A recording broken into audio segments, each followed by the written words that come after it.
दोस्तों 1 जनवरी को जब पूरा देश नए साल की खुशी मना रहा था, तो लखनऊ के चारबाग रेलवे स्टेशन के सामने एक होटल है जिसका नाम है सरबजीत होटल। उस होटल में 5 लोगों की हत्या करके एक व्यक्ति वहीं लखनऊ के एक जो पुलिस स्टेशन है जिसका नाम है नाका हिंडोला और उसकी एक लोकल जो पुलिस चौकी है जिसका नाम है लोको, वहाँ पहुँचता है और कहता है कि आप सरनजीत होटल जाइए जो कि चारबाग रेलवे स्टेशन के जस्ट सामने है और वहाँ कमरा नंबर 109 में 5 लाशें हैं, आप जाके देख लो। पुलिस वाले जब ये चीज़ें सुनते हैं तो उन्हें विश्वास नहीं होता है। उन्होंने बोला कि तुम क्या कहना चाहते हो? उन्हें अपनी जो चीज़ें उन्होंने सुना उसमें विश्वास नहीं हुआ। फिर लड़के ने वही चीज़ कहा कि लखनऊ चारबाग रेलवे स्टेशन के सामने सरनजीत एक होटल है, उसके कमरा नंबर 109 में 5 लोगों की हत्या हमने कर रखी है। आप जाइए एक बार देख लीजिए। पुलिस ये चीज़ सुनते ही उस व्यक्ति को तुरंत गिरफ्तार करती है। पहले तो जहाँ उनको इस चीज़ें मतलब ये तमाम चीज़ें सच लग ही नहीं रही थी, लेकिन उन्होंने जब 2 बार उस व्यक्ति से ये सुना, तो सच पहले उसको गिरफ्तार किया और फिर तुरंत पुलिस वहाँ जो सरनजीत होटल है, वहाँ पहुँचती है। पुलिस को देखकर अगल-बगल के होटल वाले ना कि और जो भी वहाँ अगल-बगल लोग थे, काफ़ी लोग इकट्ठा हो जाते हैं। उसके बाद जब होटल के अंदर जाया जाता है सरनजीत होटल में और कमरा नंबर 109 जब खुलवाया जाता है, तो देखा जाता है कि वहाँ 4 बच्चियों की और एक महिला की मौत हो जाती है। अब ये मौत की पूरी घटना आखिर क्या थी? तो नमस्कार दोस्तों, स्वागत है आपका एक नए वीडियो में। आज की जो सच्ची घटना है, इसके तार हम लोग खोलने का प्रयास करेंगे। आखिर ये घटना कैसे घटित होती है और यहाँ ये जो 1 जनवरी को ये पूरे प्रदेश में हाहाकार मच गया, इसके पीछे आखिर क्या तार थे? तो दोस्तों ये एक व्यक्ति थे जिनका नाम था बदरुद्दीन तैयब बदरुद्दीन उनका पूरा नाम था लेकिन उनको बदरुद्दीन के नाम से जाना जाता था। वो दिल्ली से अपना परिवार लेके आगरा से कुछ दूर इस्लामपुर नामक एक जगह है, वहाँ एक गली है गोश्त गली, वहाँ पे जाके वो रहने लगते हैं और उनकी बीवी कुछ दिन बाद मर जाती है। उन जो उनकी बीवी थी उनसे एक पुत्री होती है उनको। उसके बाद कुछ साल बाद वो व्यक्ति दूसरी शादी कर लेता है और दूसरी शादी से उसको 4 बेटियाँ और 1 लड़के होता है, 1 लड़का उसको होता है। धीरे-धीरे तमाम चीज़ें अच्छी चलने लगती हैं। उसके बाद जो बड़ी बेटी थी, जो कि उसकी पहली बीवी की संतान थी, वो किसी कश्मीरी लड़के से शादी कर लेती है और जब वो शादी कर लेती है तो उसका पिता जो कि बदरुद्दीन है, वो इसके खिलाफ था। शादी के कुछ महीनों बाद वो अपनी बेटी को ज़बरदस्ती या फिर कुछ कह के वो अपने घर ला लेता है और बेटी उसके बाद बीमार रहने लगती है। धीरे-धीरे वो इतनी बीमार हो जाती है कि वो कहारने लगती है। उसकी दर्द भरी आवाज़ें आस-पड़ोस मोहल्ले वाले सुना करते थे। वो इतनी ज़्यादा बीमार हो गई। एक दिन क्या होता है कि धीरे-धीरे ऐसे-ऐसे वो दम तोड़ देती है और वो दम तोड़ देती है उसके बाद जो इनका परिवार था, जो बदरुद्दीन का परिवार था, उसकी जो क शव था, उसको वो अपने घर में ही दफनाना चाह रहे थे, लेकिन लोगों के कहने, समझाने-बुझाने के बाद वो उसको ले जाके दफनाते हैं, जो कब्रगाह थी वहाँ पे और उस जो जनाज़े में काफ़ी लोग नहीं जाते क्योंकि उनका जो परिवार था बदरुद्दीन का परिवार गाँव के किसी भी परिवार से किसी भी प्रकार का संबंध नहीं रखता था। वो किसी प्रकार से किसी भी लोग की हेल्प नहीं करते थे, ना उनकी हेल्प माँगते थे। तो उस जनाज़े में गिने-चुने 2-4 लोग ही गए थे। अब जो दूसरी बीवी से उसको लड़का था जिसका नाम अरशद था, अरशद की शादी चाँदनी नाम की एक लड़की से वहीं पास के मोहल्ले से हो जाती है। लेकिन मीडिया रिपोर्ट की माने तो 2 महीने बाद चाँदनी घर छोड़कर चली जाती है।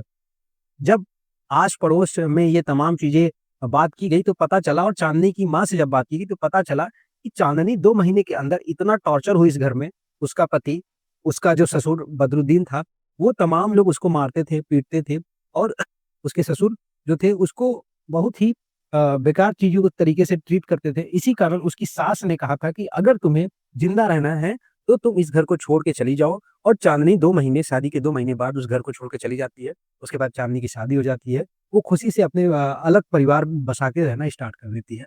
और इधर जो ये घर वाले हैं, ये पुलिस के सामने क्लेम कर रहे थे जब ये घटना हुई 2025 1 जनवरी को कि उनको और जब 1 जनवरी 2025 को ये घटना हुई तो इस व्यक्ति ने जो अरशद था जिसने अपने बहनों और माँ का कत्ल किया, उसने ये कहा कि मैं बहुत दिन से हमारे अगल-बगल आस-पड़ोस वाले हमें परेशान कर रहे थे, जिसके कारण मैंने ये किया।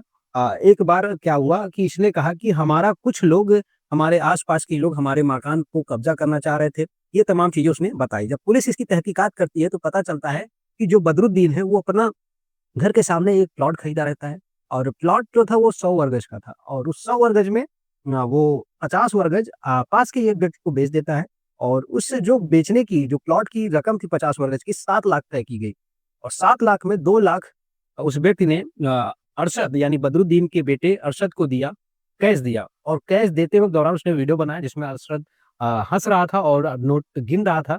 उसके बाद जब रजिस्ट्री होनी थी, तो 5 लाख रुपए का उसको चेक दिया गया। तो जो अरशद ने ये कबूल किया कि उसको मकान उसका हड़पने चाह रहे थे लोग, इससे परेशान होके वो ये तमाम चीज़ें किया, तो वो तो सरासर गलत निकल गई क्योंकि उसने मकान बेचा था, सॉरी उसने जो अपना प्लॉट था वो आधा बेचा था और उसी के एवज़ में वो व्यक्ति जिसने उसकी रजिस्ट्री कराई थी वो आधा 50 वर्ग प्लॉट ले लिया। उसके बाद ये कहता है कि इसके घर में टेम्पो से आक्रमण किया गया, इसके घर को तोड़ने का प्रयास किया गया। तो दोस्तों जब इस घटना का तार खुलना स्टार्ट हुआ तो पता चलता है कि पास में ही अफ्तार नाम के व्यक्ति का घर था। उनके यहाँ एक टेम्पो थी। टेम्पो में क्या होता है कि इनके घर कुछ गेस्ट आए रहते हैं और टेम्पो की चाबी लगी रहती है और अनजाने वो टेम्पो स्टार्ट हो जाती है और बेकाबू होकर वो इनके घर में चली आती है और ये जैसा कि ये किराना का शॉप चलाते थे अरशद और उनके पिता बदरुद्दीन और उसमें दुकान में घुस जाती है टेम्पो और थोड़ा बहुत सामान बिखर जाता है। और जब ये 112 नंबर पे पुलिस को बुलाते हैं तो पुलिस आती है। तो अफ्तार ने कहा कि जो भी इनका क टूटा-फूटा है, जो भी खर्च आता है वो तमाम चीज़ें मैं देने को तैयार हूँ। इसीलिए पुलिस ने कोई बिना रिपोर्ट बनाए समझौता करा दिया। ये भी चीज़ें यहाँ पे सरासर गलत निकल गई। अब दोस्तों ये तमाम घटनाओं के बाद ये प्रूफ हुआ कि जो अरशद और उसके पिता बदरुद्दीन हैं, उन्होंने ये तमाम जो घटनाएँ बताई वो सरासर झूठ है। आस-पड़ोस मोहल्ले में भी बात किया गया, तो उन्हें इस प्रकार की कोई भी घटना का उन्होंने तथ्य को प्रमाणित नहीं किया। और इसी बीच एक वीडियो वायरल हो रहा था कि जहाँ ये पिता और बेटे मिलके अपनी 4 बेटी को और 1 वाइफ़ को मार देते हैं, उसी में एक बेटी ज़िंदा रह जाती है। उसका बाप ने उसका मुँह दबाया हुआ है और उसका गला दबाया है, ये उन्होंने ये वीडियो बना के पब्लिकली किया और सोशल मीडिया पे काफ़ी वायरल हुआ वो तमाम चीज़ें। अब देखिए यहाँ पे एक चीज़ है कि अब जब जिस दिन ये मर्डर हुआ और जब अरशद पुलिस चौकी गया, लोको पुलिस चौकी गया, तो वो बताया, उसके बाद तब से जो बदरुद्दीन है उसकी खोज जारी है। उसने ये कहा अरशद ने ये कबूल किया कि जो उसके पिता हैं वो अपनी जान देने के लिए चले गए हैं। लेकिन अभी भी जो बदरुद्दीन है उनको ना तो मृत ना तो ज़िंदा नहीं पाया गया। क्योंकि जब तक वो नहीं मिलते हैं तब तक इनके जो दोनों के अल्फ़ाज़ हैं इस घटनाक्रम के, वो जब तक नहीं मैच खाएँगे तब तक इस शायद केस की गुत्थी नहीं सुलझ पाएगी। और ये बहुत ही भयावह स्थिति थी और ये कहीं दूर की नहीं, अपने यूपी की घटना है, लखनऊ की घटना है। ये तमाम घटनाक्रम को बताना मेरा किसी की भावनाओं पे ठेस पहुँचाना नहीं बल्कि आपको जागरूक करना है कि समाज में किस तरीके की चीज़ें हो रही है और आगे इस घटना में जो भी तार खुलते हैं मैं आपको इस वीडियो के माध्यम से बताने का प्रयास करूँगा।